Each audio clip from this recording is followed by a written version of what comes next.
কত শত স্বপ্ন নিয়ে মানুষ এই দূরপ্রবাসে পইরা আছে। কারো স্বপ্ন পূরণ হয়, কারো স্বপ্ন আবার পূরণ হওয়ার আগেই জীবন থেকে সব কিছু হারিয়ে যায়। এটা হচ্ছে প্রবাসের জীবন। আমরা শুধু বলি যে আমরা কষ্টে আছি, তা না। আমাদের ফ্যামিলি, আমাদের বাচ্চা কাচ্চা, তারা আমাদের মতোই কষ্টে আছে। কারণ একটা বাচ্চা জানে তার বাবা পাশে না থাকার কতটা কষ্টের।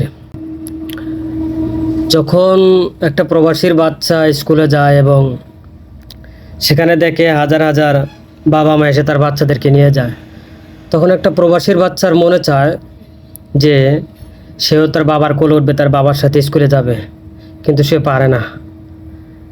এটা তার জন্য সবচাইতে বড় একটা কষ্ট।